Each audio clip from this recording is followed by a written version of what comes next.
안녕하세요. 벌써 오늘 7번째 시간이네요. 절반이 지나갔습니다. 잘들 따라오고 계시죠? 오늘은요, 교회에 관하여 한번 생각해 보겠습니다. 교회가 뭘까요? 우리가 교회에 대해서 많이 듣는데, 교회란 결론부터 말씀드리면 예수 그리스도를 주로 고백하는, 주로 믿는 사람들의 모임, 공동체입니다. 그래서 신약에서는 에클레시아라고 했는데요. 이 에클레시아라는 말의 뜻은 불러냄을 받다, 그런 뜻이에요. 그러니까 교회는 절대로 건물을 의미하거나 어떤 장소를 의미하는 것이 아니라 예수 그리스도를 믿음으로 이 세상에서 구별된 하나님의 부르심을 받은 사람들의 모임, 그 모임이 교회라는 거예요. 이와 같은 정의는 우리가 바른 신앙생활을 하는데 굉장히 중요합니다. 왜냐하면 우리는 보통 교회 그러면 건물을 생각하죠. 건물을 생각하면 어떤 교회가 좋은 교회일까요? 아름다운 건물이 있는 교회, 아니면 큰 건물이 있는 교회, 뭐 그런 교회가 좋은 교회가 되겠죠. 그런데 만일에 우리가 교회를 공동체, 사람들의 모임이라고 생각하게 되면, 그러면 좋은 교회의 개념은 분명히 달라지죠. 많이 모이고 뭐 건물이 크고 그런 것이 좋은 교회가 아니라 그 안에 좋은 사람들이 모여 있는 교회. 그죠? 그게 진짜 좋은 교회가 되죠. 물론 우리가 교회당을 짓는 것도 중요한 일이긴 합니다. 왜냐하면 좋은 교회가 되기 위해서 여러 가지 조건이 있는데, 그 중에 하나가 우리가 모여서 예배하고 교육하고 함께 나눌 수 있는 그러한 공간이 분명히 필요하기 때문입니다. 그럼에도 불구하고 이 교회의 건물이 교회를 대변하지는 않는다라는 거예요. 한국 교회가 지금까지 그러다 보니까 교회의 외형에는 신경을 썼지만 교회의 진짜 본질은 우리들이 놓치고 있는 것은 아닐까. 그래서 교회는 분명히 사람의 모임, 공동체임을, 사람임을 우리들이 기억해야 됩니다. 자, 그러면 이제 교회의 기초는 어디에 있어야 될까요? 우리가 뭘 하든, 운동을 하든 공부를 하든 가장 중요한 게 기초잖아요. 기초가 바르지 않으면, 그러면 그 위에 세워지는 어떤 것도 건강하고 바를 수 없죠. 그래서 교회가 좋은 교회 되려면 교회의 기초가 튼튼해야 됩니다. 그래서 교회가 어떤 교회는 제대로 된 기초 위에 바로 서게 되면 교회가 바람이 불고 여러 가지 어려움이 있어도 든든하게 이겨내는 거예요. 그런데 그 기초가 약하면, 그러면 작은 바람에도 무너져 내리는, 마치 모래성 위에 집을 지은 것 같은 그런 교회들의 모습도 있잖아요. 한국 교회가 사실은 1970년, 80년대 들어서면서 급성장을 했죠. 그러다가 90년대 그리고 2000년대에 들어오면서 갑자기 정체기를 맞이하게 되죠. 짧은 기간에 어떤 정체기를 거쳐서 이제는 침체 그리고 쇠퇴기에 접어든 것이 아닌가. 그만큼 교회가 우리가 눈으로 보기에도 교회의 여러 가지 모습들이 약해지고 있습니다. 많은 사람들이 그 이유를 어떤 세상이 그렇게 바뀌었다, 세상이 세속화되었다, 뭐 여러 가지 이야기들을 하죠. 예를 들면 뭐 국민소득이 높아지다 보니까 자연히 교회는 성장을 멈추게 됐다. 뭐 이런 외부적인 요인들이 분명히 있죠. 그런데 그럼에도 불구하고 교회가 강해지고 더 건강해지고, 그리고 교회가 부흥하지 못하는 이유는요, 거기에는 내적인, 본질적인 문제가 있다는 겁니다. 기초가 약한 거예요. 이제 우리는 이쯤에서 우리 한국 교회, 아니 우리가 지금 다니는 교회의 기초가 어떤 것인지 그 기초를 우리들이 알아봐야죠. 교회의 기초는 어디에 있을까? 예수님께서 제자들에게 물으셨죠. 어느 날 길을 가시다가, 야, 사람들이 나를 보고 뭐라고 하더냐? 그러니까 제자들이 얘기해요. 예수님, 어떤 사람은 예수님 보고 뭐 세례 요한이 살아났다 그러기도 하고 엘리야라 그러기도 하고 뭐 또 선지자 중에 하나라고 그렇게 얘기를 합니다. 그랬더니 그때 예수님께서 제자들에게 분명히 물으시잖아요. 그럼 너희는 나를 누구라고 하느냐? 그랬더니 그때 베드로가 나서며 주는 그리스도시요 살아계신 하나님의 아들이십니다 라고 그렇게 고백하니까 예수님께서 굉장히 기뻐하시면서 내가 너의 그 고백 위에 교회를 세우겠다. 그리고 그 교회를 음부의 권세가 흔들지 못할 거다. 이렇게 말씀하세요. 여러분, 베드로라는 이름의 뜻을 아시잖아요. 베드로의 이름이 반석이에요. 반석. 그러니까 예수님은 베드로의 이름을 생각하시면서 그와 같이 말씀하신 거죠. 그것은 베드로와 같은 사람 위에 교회를 세우겠다라는 것이 아니라 베드로와 같은 고백 위에, 신앙 고백 위에 교회를 세우겠다. 그래서 교회의 기초는 뭐라고요? 베드로가 아니고 베드로가 했던 고백이에요. 정확한 고백. 예수님은 주는 그리스도시요 살아계신 하나님의 아들이십니다. 즉 예수 그리스도를 자신과 교회의 주인으로 인정하고 살아계신 하나님으로 인정하고 교회의 주인이 기초가 하나님 예수 그리스도임을 인정할 때 그때 그 교회가 흔들리지 않는 건강한 교회가 된다는 거죠. 오늘날 교회 가운데 이런 고백, 신앙 고백이 부족해요. 대부분 우리가 예수님을 주님 그러지만 사실은 정말 예수님을 주인으로 우리가 고백하고 있는가? 입으로는 하나님을 주님 이렇게 고백하지만 실제로 삶 속에서 우리 인생의 주님으로 인정하는가? 아니잖아요. 내가 주인일 때가 많죠. 오늘날 많은 교회가 있지만 그 가운데 정말 하나님이 주인 되시는 예수 그리스도께서 교회의 머리 되시는 그런 교회가 얼마나 있을까요? 우리가 입으로는 주님 고백하면서 정말 교회의 주인, 교회의 근거, 교회의 주인이 예수 그리스도라는 사실을 우리들이 고백하고 믿고 있는가? 사실은 그렇게 말은 하면서 실제적으로는 내가 주인이 되려고 하는 그러한 생각들은 없는가?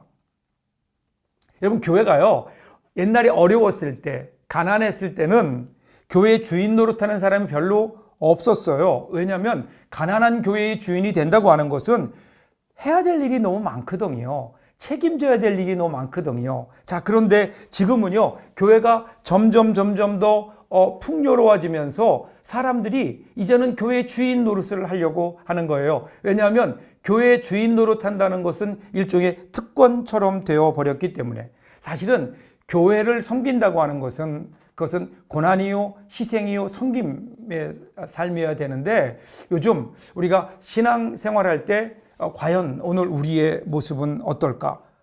교회가 점점 부유해지면서 교회의 주인이 되겠다는 것은요 더 이상 십자가를 지겠다라고 하는 의미가 아니라 면류관을 쓰겠다. 영광의 어떤 면류관을 쓰겠다라고 하는 생각들이 많은 것은 아닐까? 그래서 교회는 점점 외적으로 성장하고 교회는 점점 더 커지고 그리고 교회의 물질도 많아지고 풍요로워지는데 그런데 교회가 성장하면서 오히려 우리의 내면은 빈약해진 것이 아닌가. 사람이 점점 예수님의 자리를 차지하게 되는 때로는 목회자가 때로는 어떤 한 사람이 교회의 주인이라고 하는 자신이 스스로 교회의 주인임을 자처하고 있는 것은 아닐까. 그러다 보니까 교회가 점점 약해지는 거예요. 세상의 유혹과 핍박으로부터 그것을 지켜낼 힘이 없는 거죠. 그렇기 때문에 오늘 우리는 이 바른 신앙 고백이 필요합니다. 우리가 교회를 얘기할 때 교회의 주인은 누구라고요? 주는 그리스도시요 살아계신 하나님의 아들이십니다. 이 고백이 우리의 고백이 되고 교회의 주인이 주님이시고 우리는 그 주님을 모시고 사는 그죠? 주님을 모시고 사는 사람임을 기억할 때 그때 교회가 하나님께 속한 것임을 기억할 때 그때 여러분 오늘 우리의 교회는 분명히 달라지지 않을까요? 이것이 강하고 그리고 주님이 원하시는 건강한 교회의 모습입니다. 교회. 그래서 여러분 교회의 기초, 교회의 주인은 우리 예수 그리스도 하나님이심을 기억하고 여러분 우리가 교회를 그런 눈으로 바라볼 때 여러분 교회가 새로워질 수 있죠. 자, 이제 우리가 교회의 어떤 기본, 교회의 기초, 교회의 본질에 대해서 우리들이 잠깐 생각을 해 보았죠. 자, 그러면 이제는 하나님 나라와 교회의 관계에 대한 것을 여러분과 함께 잠깐 생각해 보려고 합니다. 자, 여러분, 하나님의 나라와 교회. 그동안 사실 우리는 하나님의 나라 그러면 어떤 생각을 여러분 하셨나요? 하나님의 나라? 하나님의 나라. 오늘 복음서에 보면 바리새인들이 이렇게 질문해요. 예수님, 하나님의 나라가 언제 임합니까? 그러니까 지금 바리새인들이 생각하고 있는 그 당시 개념으로는요. 하나님의 나라가 즉 바꿔 얘기하면 메시아 왕국인 거예요. 다윗을 상징으로 하는 메시아 왕국이 이 땅에 언제 도래할 겁니까? 그래서 언제 이스라엘이 독립되고 회복될 것입니까? 이것을 질문하고 있는 거예요. 그 당시 사람들은 구약의 예언자들이 예언한 대로 언젠가 평화로운 날이 올 것이다. 그때 하나님께서, 야훼 하나님께서 열방을 판단하시고 다스리게 되고 그러면 이스라엘 민족이 열방 중에 으뜸이 될 것이다. 이것이 그들이 가지고 있는 하나님 나라에 대한 생각이었다고요. 그러니까 예수님, 그날이 언제쯤 올까요? 혹시 예수님 알고 계시면 가르쳐 주세요. 이렇게 얘기한 거예요. 여러분, 지금 예수님께서 오셔서 3년 동안 그렇게 얘기했는데도 사람들이 알아먹지 못하는 거죠. 왜냐하면 처음부터 예수님이 오실 때 예수님께서 하셨던 말씀이 뭐죠? 회개하라, 천국이 가까워 왔느니라. 하나님 나라가 가까이 왔다. 그리고 예수님께서 온갖 기적을 다 베푸셨어요. 죽은 자를 살리시고 병든 자를 고치시고 그리고 귀신 들린 자들을 자유하게 하시는, 이 모든 것이 무엇과 연관되어 있을까요? 하나님 나라예요. 하나님 나라의 능력을 지금 예수님께서 보여주신 거라고요. 예수님께서 뭐 힘자랑하려고 그러신 거 아니잖아요. 그래서 예수님의 공생의 3년 동안의 세월을 보면 그것은 하나님 나라를 선포하는 것이었고 하나님 나라의 능력을 보여주는 겁니다. 그런데 지금 이 사람들은 예수님의 이런 가르침을 귀담아 듣지 못하고 이제 와서 엉뚱한 질문을 해요. 그러니까 예수님께서 이러한 질문에 뭐라고 대답하세요? 누가복음 17장 20절부터 21절에 보면 하나님의 나라는 볼 수 있게 임하는 것이 아니다. 또 여기 있다, 저기 있다 말할 수 없다. 하나님 나라는 너희 안에 있다. 즉 여러분과 함께 하나님의 나라가 있다. 그 하나님의 나라라는 게 도대체 무슨 말일까? 우리 가운데 있는 하나님의 나라라는 것이 과연 무슨 말일까요? 자, 먼저 하나님의 나라는 볼 수 있는 게 아니다 이렇게 얘기해요. 여기 있다 저기 있다 이렇게 얘기할 수 없다. 그러니까 하나님의 나라는 어떤 국경선을 중심으로 해서 여기까지가 하나님의 나라다 이렇게 얘기할 수 없는 거예요. 하나님의 나라는 뭘까요? 하나님의 나라는 하나님의 통치예요. 하나님이 통치하고 계시느냐, 이것이 하나님의 나라의 핵심인 겁니다. 그러니까 우리에게는 이게 굉장히 낯설게 느껴질 수 있죠. 왜냐하면 우리는 나라 혹은 국가 그렇게 얘기할 때 영토를 생각하잖아요. 그래서 우리는 뭐 국가 간의 분쟁이 일어나면 결국 영토의 분쟁일 때가 많은 거죠. 영토를 생각하는데 그런데 이런 지리적인 개념이 아닌 거예요. 하나님의 나라는 하나님의 통치예요. 통치. 여기 하나님의 나라라고 얘기할 때 헬라어로 보면요, 바실레이아라는 말인데 이 개념은 영토라는 개념보다 주권이라는 개념이 강하죠. 그러니까 예를 들면 이런 거예요. 예수님 당시에 지중해를 중심으로 해서 그 넓은 땅 전체를 다 다스리고 있던 나라가 로마 제국이에요. 그러면 그 넓은 로마 제국 그 위에 언제 어떻게 다 국경을 그을 수 있겠어요? 그죠?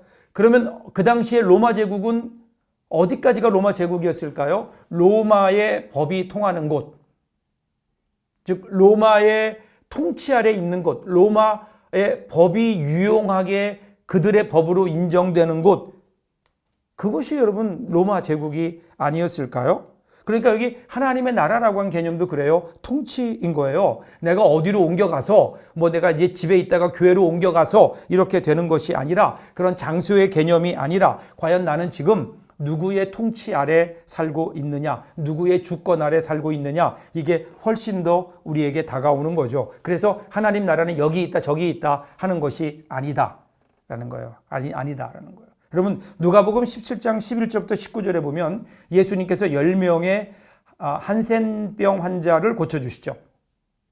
근데 여기 보면 10명을 다 고쳐주셨어요. 그런데 돌아와서 감사를 표한 사람은 이방인 한 명밖에 없잖아요. 그랬더니 그때 그 예수님께서 하신 말씀이 뭐냐면 10명의 사람들이 이 땅에서 고침을 받았지만 정말 하나님의 나라를 경험한 사람은 그 중에 한 명밖에 없다는 거예요. 한 명밖에 없다. 내가 이렇게 고침받은 것에 대한 감사를 느끼고 내가 이제는 그 하나님의 은혜 아래, 하나님의 통치 아래 살아갈 수 있게 된 것에 대해서 감사하는 거죠. 그러니까 이 사람에게는 하나님의 나라가 임한 거예요. 그러니까 오늘 하나님의 나라라고 하는 것은 어떤 지리적인 개념이 아니라 내가 얼마나 하나님의 통치에 순종하는가. 자, 그러면 교회를 볼까요? 여러분, 교회가 어떤 게 교회일까요? 여러분, 교회가 하나님의 나라가 되기 위해서, 이 땅에 하나님의 나라가 되기 위해서 정말 중요한 것은 뭘까요? 그것은 하나님의 통치를 인정하는 거예요. 교회가 하나님의 통치 아래에 있는가? 주인 되시는 예수님의 통치 아래에 있는가? 예수님의 말씀에 순종하고 있는가? 이것이 하나님의 나라의 첫 번째고, 교회가 하나님의 나라가 되려면 이 하나님의 통치 아래에 있어야 되는 겁니다. 하나님의 나라를 그동안 한국교회가 조금 잘못 오해한 부분이 있어요. 가장 그릇된 중심에 뭐가 있냐면요. 하나님의 나라는 교회 안이라는 교회의 테두리 안에 묶어 놓는 겁니다. 그러니까 교회 안에 하나님의 나라가 있다 이렇게 생각한 거예요. 그러다 보니까 마치 교회 안에만 하나님 나라가 있고 세상 속에는 하나님의 나라가 없는 것처럼 교회 안에만 있게 되는 거예요. 그러니까 교회라는 영토 안에, 교회라는 어떤 지리적인 어떤 제한된 그 공간 안에 하나님의 나라가 존재하기 때문에 하나님의 나라를 확장시키는 건 뭐냐? 교회를 성장시키는 거다. 교회가 커지는 거다. 교회가 커지는 것이 하나님의 나라가 확장되는 것이다 라고 생각했다는 거예요. 자, 근데 문제는 한국 교회가 성장을 했어요. 그래서 한동안 한국에 세계에서 제일 큰 교회들은 다 한국에 다 있었어요. 자, 근데 문제는 어디 있을까요? 세상이 바뀌지 않는다는 거예요. 하나님의 나라가 이루어지기는커녕 오히려 교회 안에서 하나님의 나라가 아닌 이 세상의 나라의 모습들이 보이기 시작했다는 겁니다. 이게 문제인 거예요. 왜 그럴까요? 우리 신자들이 그러니까 어떻게 생각하냐면요. 교회와 세상을 이분화시키기 시작해요. 교회 안에만 하나님의 나라가 있다고 생각하다 보니까 학교에는, 직장에는, 가정에는 그거는 하나님 나라와 상관없는 것이 되어버려서 이분법적인 신앙을 갖게 되는 거예요. 그러다 보니까 세상에 일어나는 일에 대해서 무관심하게 되고, 그러면 그 에너지를 전부 그동안 어디로 쏟았느냐? 교회 안으로 다 쏟은 거예요. 모든 에너지를 교회 건축에, 교회 성장에, 수적인 성장에, 여기에만 다 썼던 거예요. 그래서 그동안 교회가 막 커지고, 그리고 사람들은 많아지고, 교회의 물질도 늘어나고, 그런데 오늘 그러면서 교회가 오히려 세상을 향한 영향력은 잃어버리게 되고, 그리고 갈수록 오히려 교회가 이제는 쇠퇴해져 가는 결과를 낳게 된 거죠.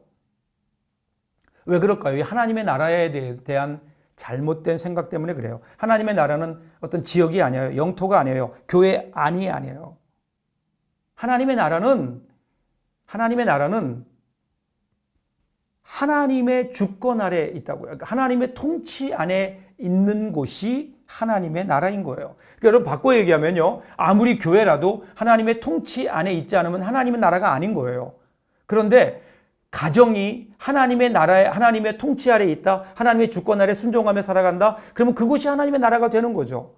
그러니까 하나님께서 이 땅에 교회를 세우신 이유는 교회를 통해서 하나님의 나라가 있다는 걸 보여주고 알리기 위함이었어요. 교회는 하나의 도구였어요. 그런데 사람들의 욕심이 교회를 하나님의 나라인 것처럼 바꿔버린 거예요. 하나님의 나라는 하나님의 통치인 거예요. 통치. 그래서 요즘에 보면 소위 선교적 교회, 미셔널 처치라는 표현이 나오는데, 오늘 이런 게 나오는 이유도 그런 거 아닐까요? 교회가 원래 가지고 있던 사명을 잃어버렸기 때문이다.